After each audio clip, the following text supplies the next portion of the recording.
Good morning students. आज हमारा topic है न्यूट्रिशन इन एनिमल्स, जंतुओं में पोषण।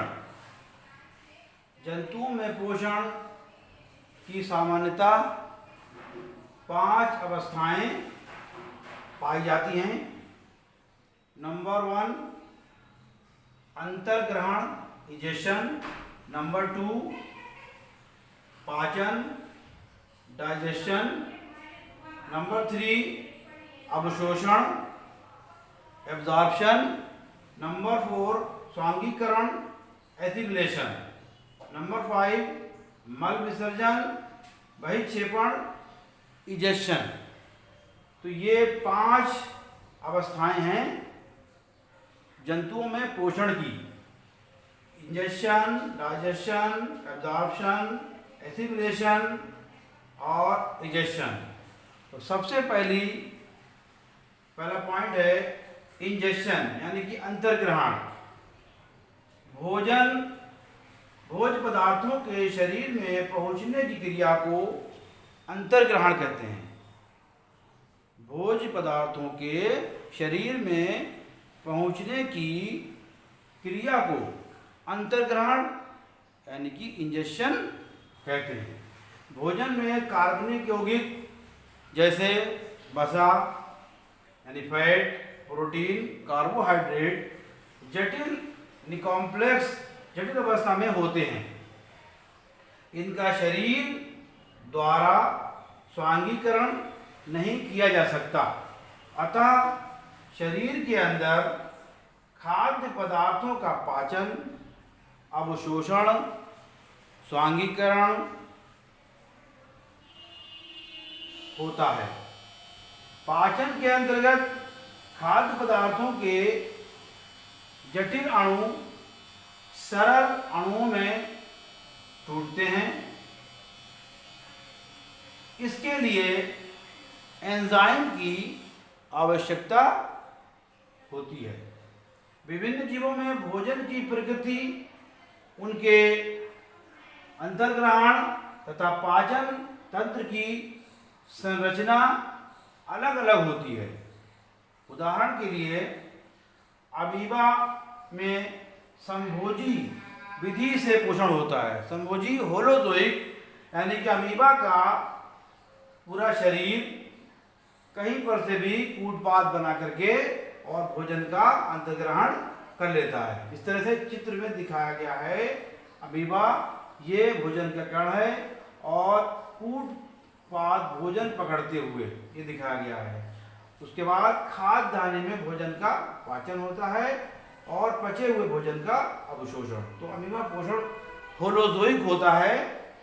इसी तरह से हाइड्रा में स्पर्शकों द्वारा, पक्षियों में चोंच द्वारा तथा स्तनधारियों यानी मैमल्स में दांतों द्वारा अंतर्ग्रहण होता है। जैसे दांत क्या करते हैं, काटने का काम करते हैं, काटने कुतरने से लेकर के ये अंतर्ग्रहण करते हैं।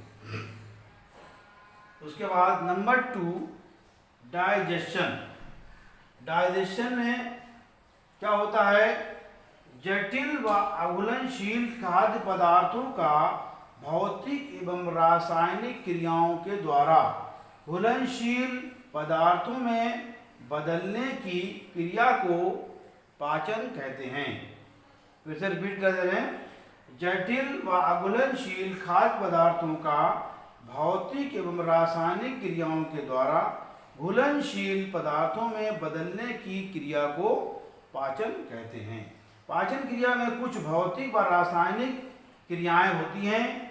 इन क्रियाओं में कुछ विशेष पदार्थ पाए जाते हैं जो इन क्रियाओं को उत्तेजित यानी इनकी गति को बढ़ाते हैं, उत्तेजित करते हैं। इन पदार्थों को एंजाइम्स कहते हैं। Number 3 absorption.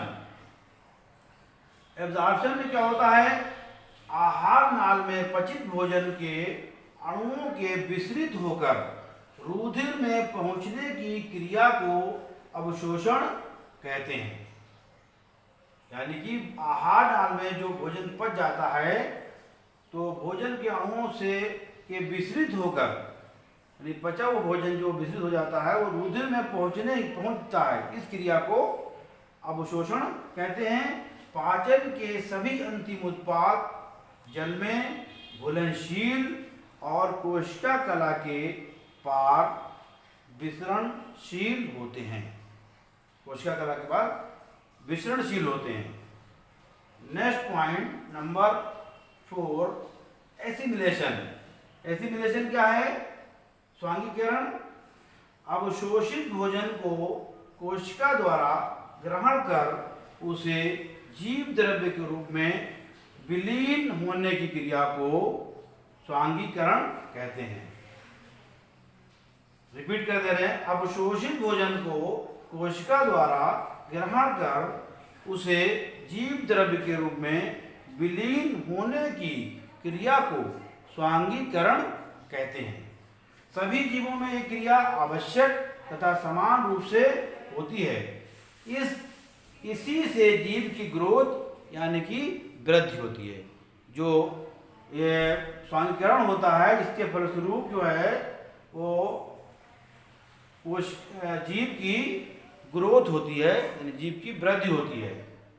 Next point 5, egestion.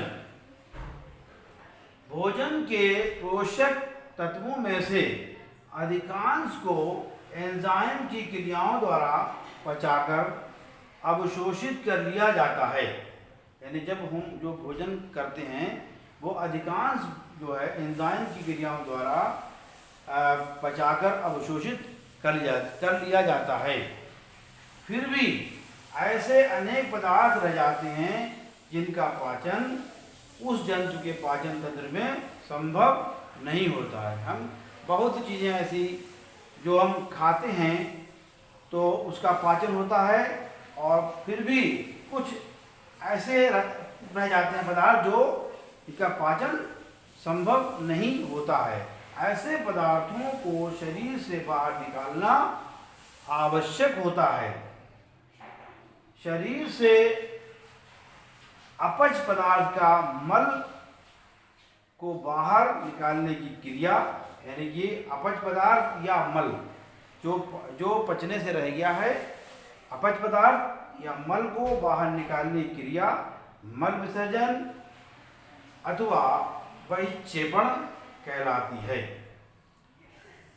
सरल शब्दों में हम समझें कि अगर जो हम खाद्य पदार्थ लेते हैं उसमें अधिकांश भाग जो है हमारा शरीर जो है वो पचा लेता है, मगर फिर भी कुछ पदार्थ पचने से जो रह जाते हैं तो वो जो हैं मल के रूप में बाहर निकाल दिए जाते हैं। इस क्रिया को बहिक्षेपण या इजेशन कहते हैं। Thank you.